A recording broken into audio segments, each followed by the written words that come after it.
Welcome to the Julie Laughton Living Podcast, the place to get advice, tips, and tricks to building the life and luxury home of your dreams with 30-year business owner, designer, and builder, Julie Laughton. It all starts with a good plan. This is Julie Laughton Living.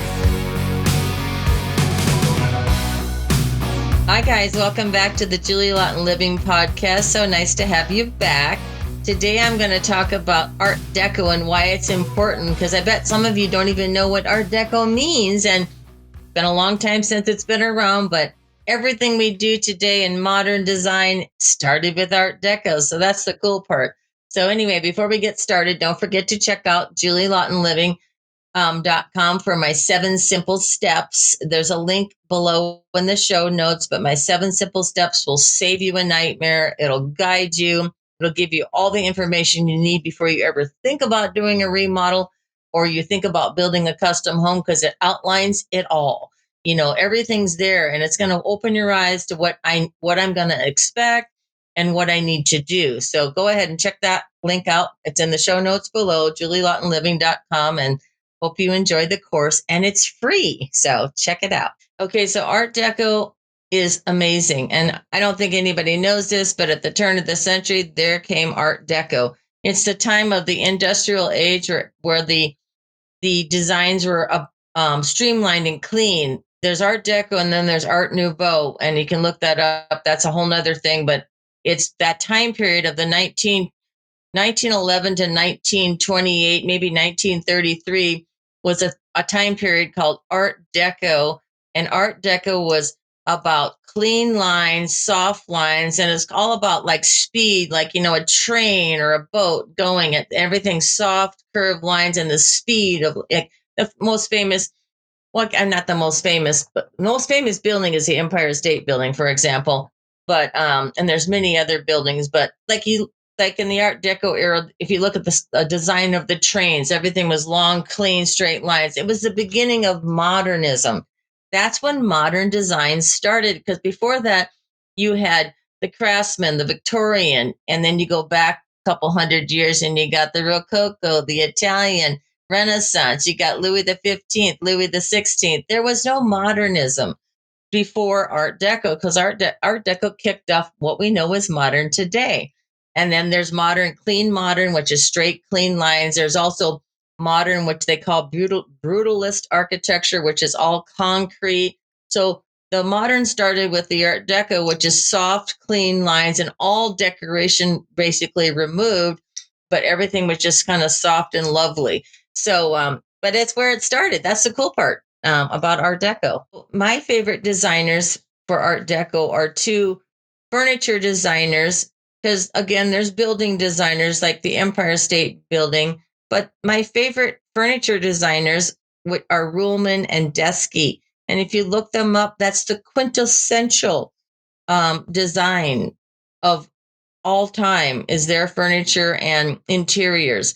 And they're basically furniture designers, interior designers. But if you look them up, it's over the top. But for example, if you look up the Radio City Music Hall offices, there's a perfect example of their designs and their furniture. But the sconces and the furniture and all the different rose woods and darker woods that were used with the cream accents, and everything had a brushed, let's say a vintage gold or a brushed stainless or actually an antique silver, and is kind of the accent. But if you look at it, it's just gorgeous. And then all those bronze doors, you know, throughout New York City, you see on different buildings that are Art Deco, all that look is Art Deco. So it's amazing. But there's also a movie designer, Gibson, who did the set design in the 30s, who is over the top gorgeous, because the movies did all that Art Deco too. So it's truly my favorite time period, especially with the women's fashion back then. It just, over the top. Well, the Wallace Neff home was built in 1928. So it's a Mediterranean style, because Wallace Neff, his mother sent him to Europe to study architecture, and he brought back that Mediterranean style from the countryside, the Italian countryside. And then he put it in Pasadena, basically a lot of it, and Hollywood. But it's that clean, open architecture with the big round doors, curved doors, and arches, but it was known as the 1930 Hollywood glamour, and it was at the exact same time as the Art Deco era. So all the soft, clean lines of a traditional Spanish or Italian villa with the rounded openings and the clean lines, and then the different sconces and light fixtures that were used really complement the entire Art Deco era. Now, I mean, Wallace Neff's buildings are technically Mediterranean, but they hit at the exact same time as the 1930s Hollywood glamour, which is the Art Deco. And they kind of capture that whole elegant, soft, clean lines. So the term Art Deco is the art the decorative art. So if you look at Art Deco, the if we actually Googled it, it's the decoration or the lack of decoration, but it's the art. It's a French term. So the French invented it.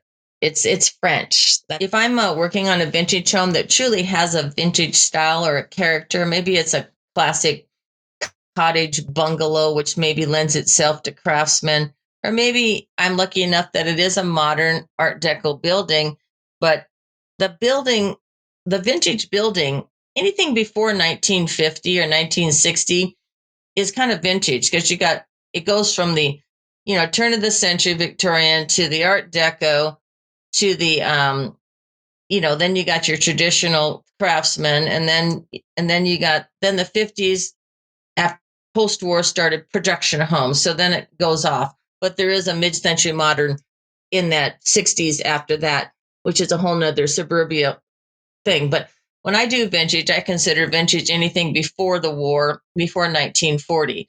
So if the building has classic bones, or maybe it was a generic version of it, whatever, or maybe it's over the top, we take that vintage and enhance it or clean it up. But what happens to make it modern for today's living, of course, is blow out all the walls inside and make it, get the great room going, open the kitchen, get a bigger master suite. And of course, no homes built before the 50s had closets of any decent size. So we always have to do more closets, bigger bathrooms, because back in the day, the kitchens were for servants, for the maid, for the staff. So the kitchen really didn't evolve until, I swear, the 80s, because everything was still broken up.